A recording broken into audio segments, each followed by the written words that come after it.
Couple days ago, I met someone and she asked me what happens if I don't get my child to speech therapist. And guess what? उसका बच्चा borderline autistic है.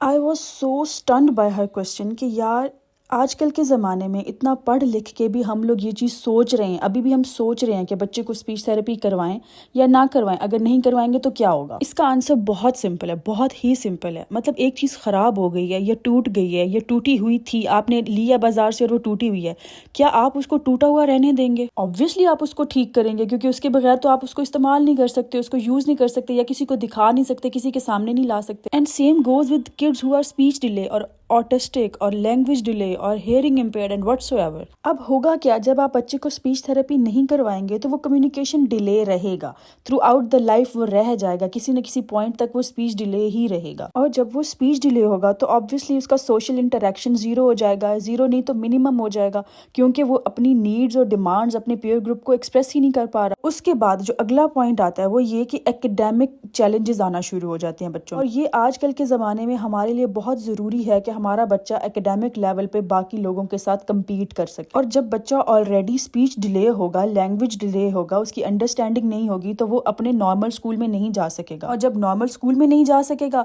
तो उसका self esteem बहुत लो हो जाएगा. अब self esteem का क्या है, वो ऐसा नहीं होता कि हफ्ते के लिए उसका सेल्फ एस्टीम लो हो गया, महीने के लिए लो हो गया, साल के नहीं, वो थ्रू आउट द लाइफ उसका लो ही रहेगा. उससे क्या होगा कि वो कभी भी लोगों के साथ अच्छे से इंटरेक्ट नहीं कर सकेगा, वो शाय होगा, उसको टीन एज डिप्रेशन हो सकता है, उसको बहुत सारे इश्यूज और डेवलप हो सकते हैं स्पीच डिले के साथ साथ. ये कोई शॉर्ट टर्म इम्पैक्ट नहीं है कि अच्छा चलो 1 साल नहीं करवाया, 2 साल नहीं करवाया तो चलो अगले साल करवा लेंगे, नहीं, या फिर हम कभी नहीं करवाएंगे. ऐसा नहीं करना, क्योंकि इसका नुकसान आपके बच्चे को जब वो बड़ा होगा तब फील होगा. और जब बच्चे छोटे होते हैं ना, शायद हमें इतना फील नहीं होता, हमें लगता है कि यार ये बड़े होके भी ऐसे घुलते मिलते रहेंगे या बच्चों के साथ खेलते रहेंगे. ऐसा नहीं होता. बच्चा आइसोलेट होने लग जाता है जब उसको फील होता है ना कि यार मेरे में इस चीज़ की कमी है, मैं बाकी बच्चों से इस तरह डिफरेंट हूँ, वो बच्चा ये कर सकता है, मैं ये नहीं कर सकता.